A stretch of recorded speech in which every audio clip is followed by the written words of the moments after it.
Throughout my life, I faced many challenges, but nothing hurt me as much as the betrayal of someone I loved.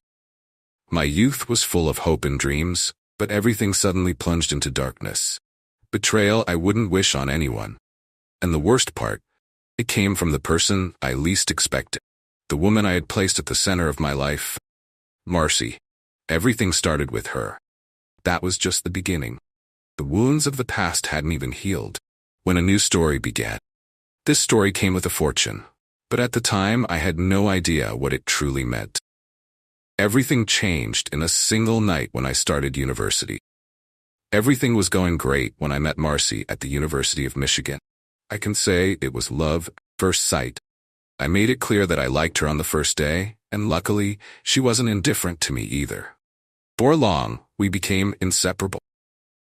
We shared so much that I was certain I wanted to spend the rest of my life with her.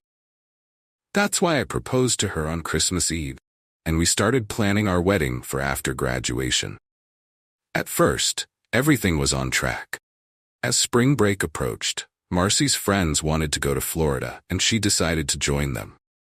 I, on the other hand, had to work and couldn't take time off to go with her. But I trusted her. However, when Marcy returned from the trip, I felt that something had changed. She started making plans with me, but would cancel them at the last minute. Rumors began to reach my ears.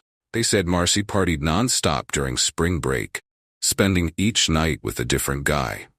At first, I didn't want to believe these rumors, but then that damned Saturday night came.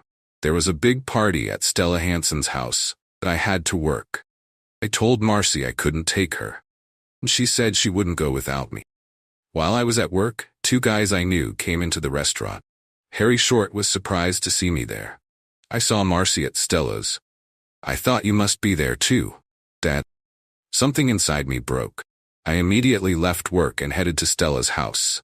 When I opened the door, I saw Marcy walking up the stairs, hand in hand with another guy. My heart stopped. Followed them, easily guessing which room they would enter. I stood outside the door and opened it.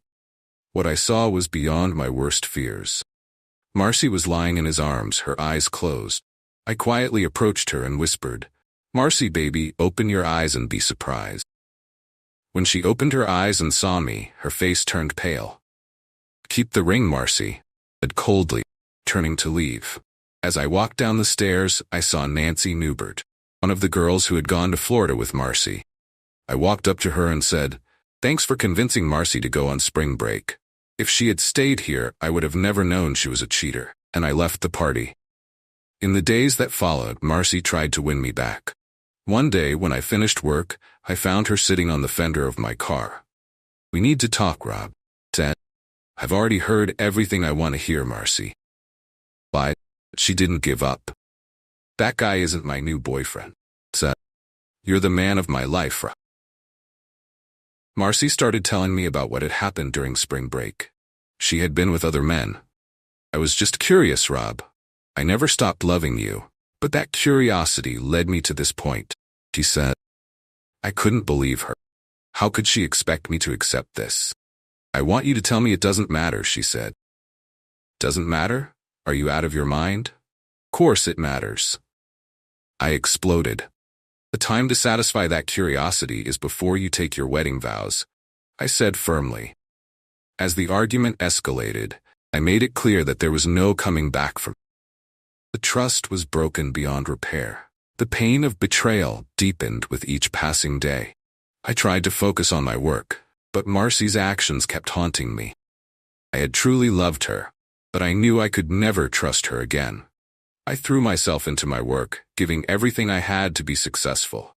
The money from the inheritance allowed me to start my own business and achieve success. One night after work, I was confiding in my friend Mike. Mike handed me a business card.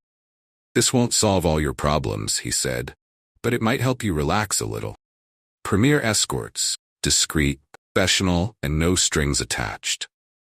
At first, the idea seemed strange to me, but as the days passed, I started warming up to the concept. The idea of companionship without emotional attachment. Eventually, I decided to make the call. I met a woman named Ellen. When we first met, I was struck by how beautiful and elegant she was. We spent the evening together, and my admiration for her grew with each passing day. As time went on, I started seeing Ellen more frequently. Time we spent together helped me advance in the business world. I offered her a full-time position as my assistant with the added benefit of living at my home. Ellen accepted, but as time passed, things began to get complicated. One night after we returned from a charity gala, the tension between us reached its peak. That night, after a few drinks, the emotions that had been simmering within me became uncontrollable, and the fine line between us was crossed. In a moment of weakness, we were drawn to each other and ended up in the same bed. The next morning, I woke up feeling overwhelmed with conflicting emotions. Unlike me, Ellen didn't seem fazed by the situation. Over breakfast, she calmly said, "Nothing has to change if you don't want it to. We're both adults. We can keep things professional." But deep down, I knew everything had already changed. One day I found out that Ellen was working on completing her university degree. I offered to pay for her tuition and give her more time off, focus on her studies. Ellen was touched by the gesture, but it also triggered something inside her. The distance between us began to grow. She started spending more time at school and less time with me. Eventually, I had to confront her about it, but the answer I received shattered my world once again.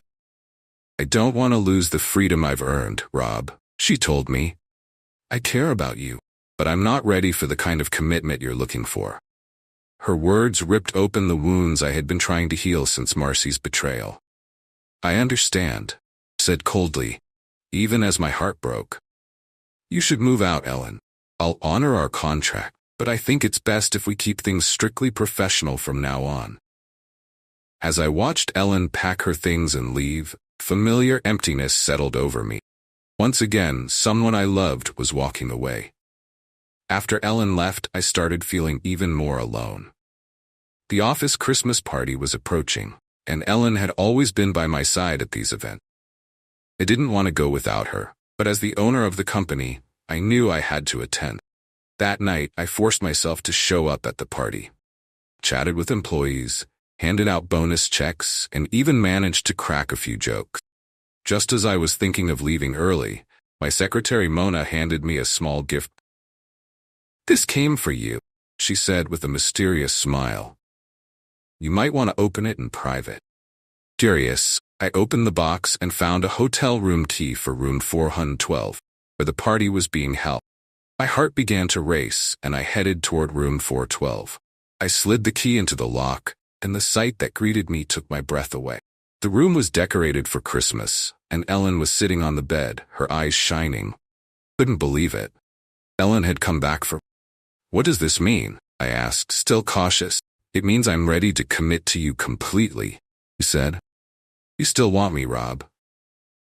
"There's nothing I want more than to be with you, Ellen," I said as I hugged her tightly. At that moment, all my losses, all my pain, everything made sense. On Christmas morning, we woke up together. I turned to her with a smile and said, "I think we should start planning a wedding." Ellen nodded and said, "Yes." Finally, I felt like everything in my life had fallen into place. All the pain, all the betrayals, they all led me to this moment. This time I know everything will be different.